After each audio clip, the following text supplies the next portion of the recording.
In my 35 years on the bench in Providence, Rhode Island, I've seen just about everything a judge can see. Parking tickets, traffic violations, people at their worst moments and their best. But nothing, and I mean nothing, could have prepared me for what happened on a Tuesday morning that would change not just one courtroom hearing, but touch the hearts of millions around the world. Before I tell you this story, if you believe in second chances and the power of love, hit that like button and subscribe, because what unfolded in my courtroom that day reminds us all why compassion matters in our justice system. I remember looking at my docket that morning, sipping my coffee, thinking it would be another routine day.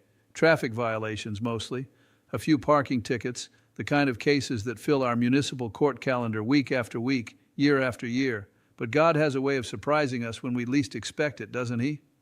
The case before me read simple enough: Defendant Miguel Santos, charged with multiple parking violations totaling $470. Not a small amount, especially for someone working two jobs to make ends meet, which I would soon discover was exactly Miguel's situation. When Miguel walked into my courtroom, I noticed him immediately, not because of anything unusual in his appearance. He was dressed neatly in a button-down shirt and slacks, clearly having made an effort to show respect for the court, but because of the way he carried himself. There was nervousness, yes, but also something else, a kind of excited energy I couldn't quite place. Behind him walked a young woman, beautiful, with long dark hair and eyes that kept darting between Miguel and the floor.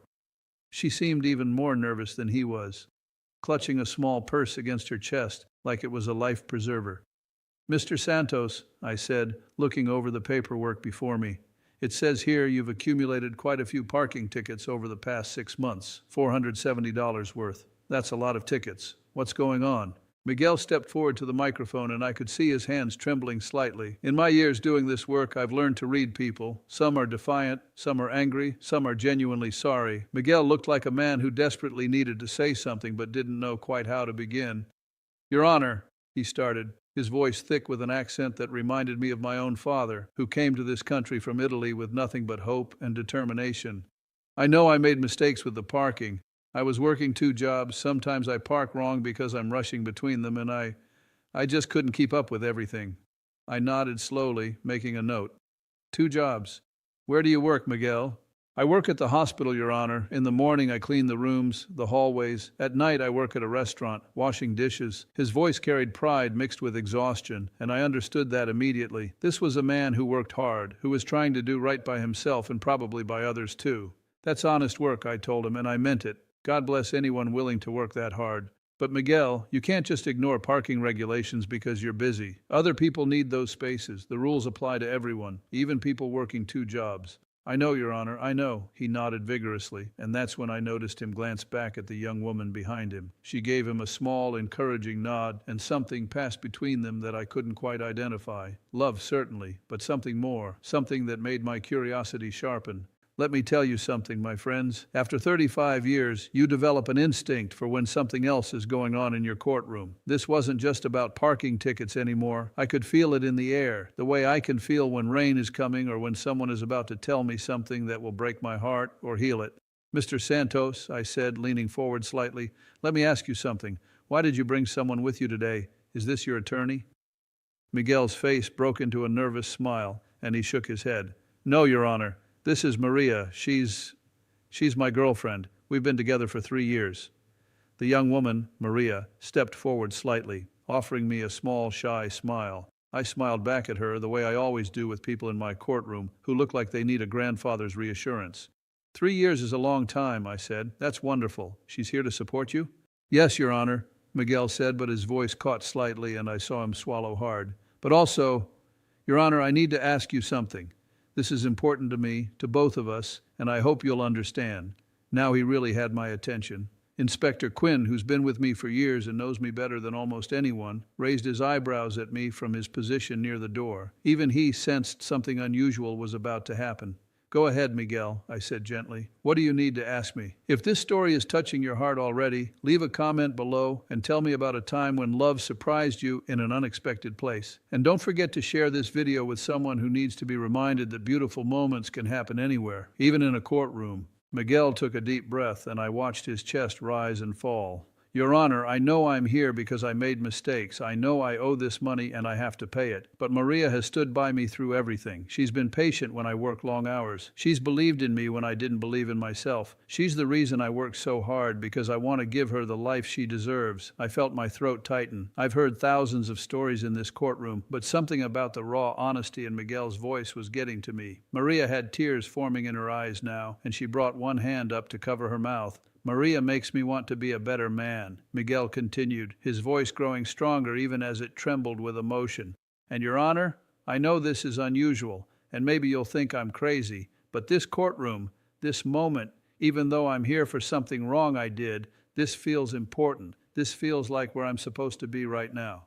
And then, before I could fully process what was happening, Miguel turned away from me and faced Maria. The entire courtroom went silent. You could have heard a pin drop on that wooden floor. I sat forward in my chair, my mind racing to understand what was unfolding before my eyes. Miguel reached into his pocket and pulled out a small box, a ring box. My heart stopped. In 35 years as a judge, nobody had ever done this. Nobody had ever turned my courtroom into a place for a marriage proposal. I looked at Inspector Quinn, whose mouth had fallen open. I looked at the prosecutor, who had forgotten completely about the parking tickets she was supposed to be concerned with. I looked at the few people sitting in the gallery who had leaned forward in their seats, hands pressed to their chests. Miguel dropped to one knee right there in front of my bench, in the middle of Providence Municipal Court, and opened that little box. Inside it, I could see, even from where I sat, was a modest ring that probably represented months of savings from those 2 jobs he worked so faithfully. "Maria," Miguel said, and his voice carried through my courtroom with a clarity and strength that made my eyes burn with tears I was fighting hard to control. "I know I'm not perfect. I make mistakes like these parking tickets show, but I promise you I will spend every day of my life trying to be the man you deserve. Will you marry me?" Maria's hands were fully covering her face now, tears streaming down her cheeks. The whole courtroom held its breath. I held mine. Time seemed to stop in that moment, suspended between question and answer, between hope and fulfillment. "Yes," Maria whispered, then louder. "Yes, yes, of course, yes." The courtroom erupted. People I didn't even realize were there started clapping. Inspector Quinn was grinning from ear to ear. The prosecutor was wiping her eyes with a tissue. And me? I had to take off my glasses and wipe them clean, not because they were dirty, but because I needed a moment to collect myself. Miguel stood up and slipped that ring onto Maria's finger, and they embraced right there in my courtroom. They held each other like they were the only 2 people in the world. And I have to tell you, I felt honored to witness it. Honored and humbled, and moved beyond words. But then came the question I knew was hovering in everyone's mind, including my own. What was I supposed to do now? I was still a judge. Miguel was still a defendant with parking violations. There were still rules, still procedures, still a system of justice I had sworn to uphold. I let them have their moment. I'm not a monster. When you witness something pure and beautiful like that, you don't rush it. You let it breathe. You let it exist. After 35 years of seeing people at their worst, their most desperate, their most broken, you learn to recognize and cherish the moments when you see them at their best. When Miguel and Maria finally separated and turned back to face me, both of them glowing with happiness but also clearly uncertain about what would happen next, I cleared my throat. "Well," I said, and I couldn't help the smile that spread across my face. "That's a first for this courtroom. Congratulations to both of you. God bless you both." "Thank you, Your Honor," they said in unison, and then laughed together at the coincidence, that nervous, joyful laughter of 2 people who couldn't believe what had just happened. Before I tell you what I decided to do about those parking tickets, hit that subscribe button and turn on notifications, because the stories from my courtroom show that justice should always be tempered with humanity and understanding. You won't want to miss what happens next. I looked down at the paperwork again. $470. For someone working 2 jobs, that was probably a week's wages or more. That was groceries. That was rent money. That was the reason Miguel was working himself to exhaustion in the first place, to build a life, to prepare for a future with the woman he loved. "Miguel," I said seriously, and I saw his face shift from joy to worry in an instant. "You understand that what you did was wrong, correct? Parking violations aren't just inconveniences. They affect other people who need those spaces. They affect the flow of traffic in our city. Rules exist for a reason." "Yes, Your Honor, I understand completely. I take full responsibility." Miguel stood straight, his arm around Maria now, both of them waiting for whatever I would decide.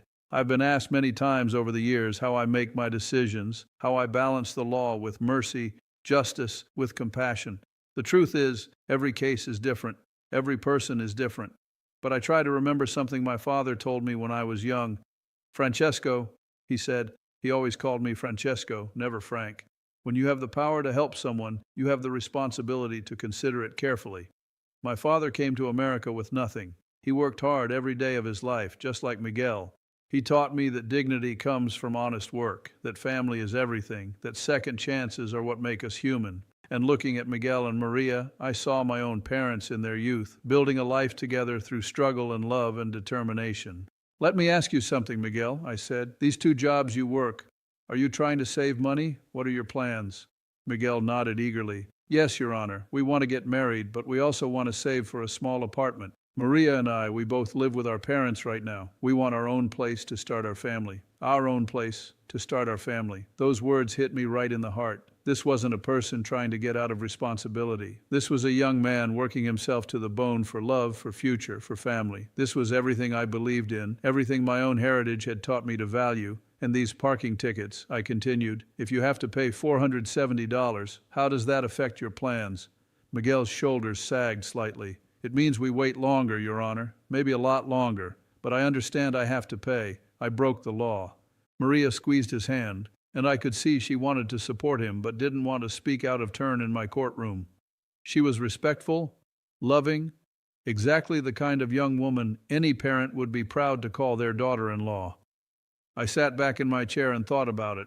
The law said Miguel owed $470. The law was clear, but the law was also meant to serve justice. And justice is more than just penalties and punishments. Justice is about making things right, about teaching lessons, about helping people become better versions of themselves. Inspector Quinn, I called out, and Quinn stepped forward. Did Mr. Santos show up here today of his own accord? Was he ordered to appear or did he come voluntarily? Quinn checked his notes. Voluntarily, Your Honor, he called the court and scheduled this appearance himself. I nodded. That meant something. People who are trying to dodge responsibility don't call the court and schedule appointments. They hide. They make excuses. Miguel had done the opposite. He had faced his mistakes head on, and he had done it while planning to propose to the woman he loved.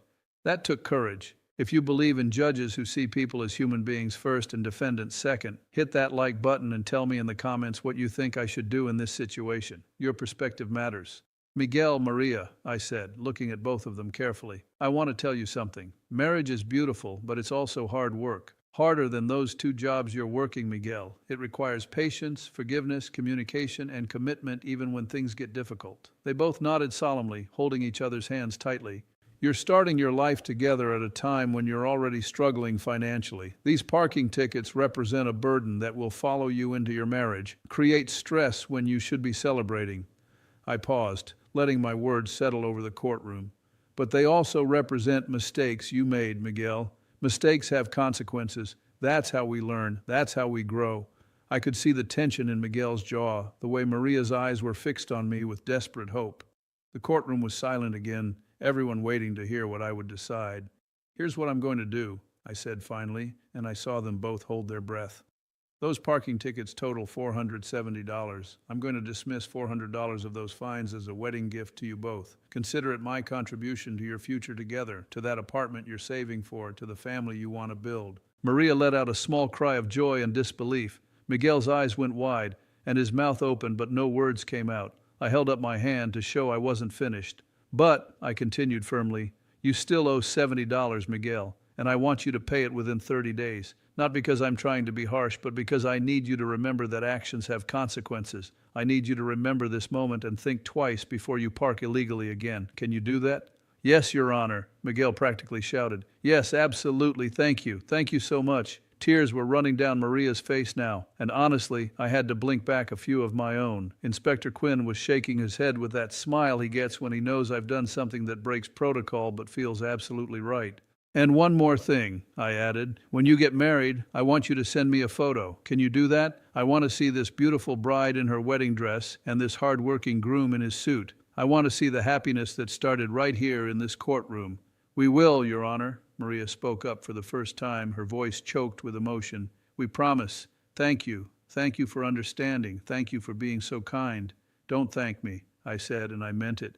Thank yourselves. You're young people trying to do the right thing, working hard, building a life together with love and respect. That's what this country was built on. That's what my own parents did. You honor them by honoring each other." Miguel and Maria stood there for a moment, seemingly unable to move, overwhelmed by what had just happened. Then Miguel stepped forward to the bench, and I thought he was going to shake my hand, but instead he said, "Your Honor, would it be okay if... could I give you a hug?" In 35 years, nobody had ever asked me that. Judges are supposed to be impartial, separate, above the fray.